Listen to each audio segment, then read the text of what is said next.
मैं दावे के साथ कह सकती हूँ कि जो मुख्यमंत्री जी हेलीकॉप्टर से दौरा करते हैं, उसके अलावा उनके किसी मंत्री ने बाई रोड इतना दौरा नहीं किया होगा। राजनीति में जा सकती हैं। महिलाओं का कोई आंदोलन आपके खिलाफ नहीं हो रहा है और ऐसी दशा में यदि हमारे पास पर्याप्त स्टाफ हो, संसाधन हो और बजट हो, तो शायद उससे ज्यादा काम किया जा सकता है। राज्य महिला आयोग एक महत्वपूर्ण पद और महत्वपूर्ण जिम्मेदारी होती है, जिसको 6 साल से डॉक्टर किरणमयी नायक निभा रही है। आइए, हम उनका कार्यकाल अभी खत्म हुआ है, होने वाला है, हम उनसे चर्चा करते हैं, क्योंकि 6 साल लंबा कार्यकाल होता है, एक महत्वपूर्ण पद होता है, एक महत्वपूर्ण आयोग है ये कि डॉक्टर किरणमयी नायक हमारे साथ मौजूद है। 6 साल राज्य महिला आयोग कैसे रहा आपका तस्वीर?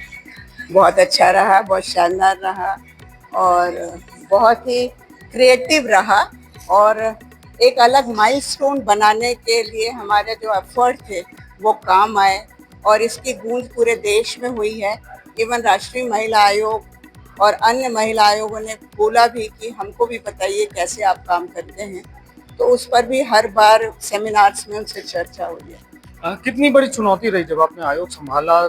कितने पेंडिंग केस थे और अब आप जब अगर कार्यकाल खत्म होने वाला है तब में कितना अंतर था? देखिए, 582 मामले मुझे मिले थे पेंडिंग और आज की तारीख में 711 मामला बस पेंडिंग है और हजारों की संख्या में मामले दर्ज भी हुए, निराकरण भी हुए और लोगों को रिलीफ भी मिली। तो निःशुल्क और त्वरित न्याय की का जो एक गाइडलाइन सेट किया था वो सक्सेसफुल रहा। अब आप एक वकील भी हैं, तो वकील होने का आपको फायदा मिला या नॉन जो पॉलिटिकल आदमी जैसे जो अभी आएंगी तो उनको थोड़ा नुकसान? देखिए, निश्चित रूप से वकालत का एक लंबा एक्सपीरियंस था और मुझे मालूम था कि हमें जो सिविल कोर्ट का पावर है उसको कैसे उपयोग करना है और वही हमने किया। तो अब इसमें यदि कोई नॉन प्रैक्टिसिंग एडवोकेट आए या एडवोकेट हों और उनके काम का अनुभव ना हो तो निश्चित उन्हें प्रॉब्लम होगी और जो अभी लोगों का महिला आयोग पर विश्वास बढ़ा था, जो उनके केसेस बढ़े थे, उसमें शायद कमी आएगी। सबसे अनोखे और कितने केस हैं, मतलब जो सबसे ज्यादा पाए जाने वाले केस है वो कौन से हैं और कहाँ कहाँ से हैं? वो तो अब ऐसा रैंडमली बताना मुश्किल है। मैंने आज आंकड़े प्रेस नोट में दिए हैं जो महत्वपूर्ण जो मुझे लगे थे और इसके अलावा फिर अलग से सर्च करना पड़ेगा।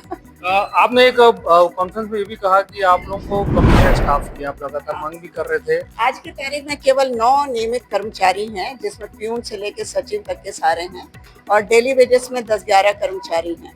तो जबकि 30 का सेटअप है, राज्य शासन से अभी तक भर्ती नहीं हुई है और महिला आयोग के माध्यम से यदि हम हजारों की संख्या में मामलों का निराकरण कर रहे हैं तो ये मान के चलिए कि हम शासन की समस्या को सॉल्व कर रहे हैं। महिलाओं का कोई आंदोलन आपके खिलाफ नहीं हो रहा है और ऐसी दशा में यदि हमारे पास पर्याप्त स्टाफ हो, संसाधन हो और बजट हो, तो शायद उससे ज्यादा काम किया जा सकता है। आप लगातार दौरे भी कर रहे हैं, बस्तर भी आप गई हैं, वहाँ पे बीजापुर, नारायणपुर से लेकर के मोहला मानपुर से लेकर सब जगह गई हूँ और छत्तीसगढ़ में कई राउंड का दौरा हो चुका और मैं दावे के साथ कह सकती हूँ कि जो मुख्यमंत्री जी हेलीकॉप्टर से दौरा करते हैं, उसके अलावा उनके किसी मंत्री ने बाई रोड इतना दौरा नहीं किया होगा।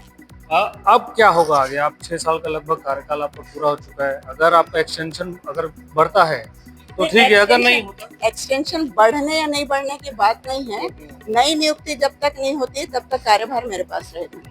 अगर मान लो नई नियुक्ति अभी जैसे पॉलिटिकल हो गई है, अगर उसमें आगे क्या होगा? अगर पॉलिटिकल अभी प्रशासनिक आदेश निकलने के बाद होती है नियुक्ति, ज्वाइनिंग, तो प्रशासनिक आदेश निकाल देते हैं इतना जानने के बाद, तब का तब देखेंगे जो हमारा एडवोकेट एडवाइस करेगा। तो फिर अगला स्टेप क्या होगा? अगर अब अभी से कैसे बता सकते हैं? राजनीति में जा सकती हैं? नहीं, अभी तो ये है कि जो मेरा कार्यभार है वो मेरे पास रहेगा। तो राजनीति में आगे तो सफर बात का मैटर है। तो देखिए, हमारे साथ किरणमयी नायक थी जो लगभग 6 साल का कार्यकाल निभा चुकी है। बहुत से ऐसे केसेस हैं जो महिलाओं के लिए जो उन्होंने किए हैं। हालांकि कार्यकाल खत्म भी होने वाला है, अगर प्रशासनिक नियुक्ति नहीं होती है, अगर आदेश कोर्ट में लंबित है, आगे अगर होगा तो शायद राजनीति में जा सकती है, ऐसा उनका अंदेशा है। लेकिन फिलहाल तो वो ये कह रही है कि मैं अभी यहीं बनी हूँ और यहीं लोगों के लिए काम करते रहूँ। कैमरामैन नोमेश के साथ रविंद्र पाल सिंह, उत्तरा, उज्जवल भूमि, रायपुर।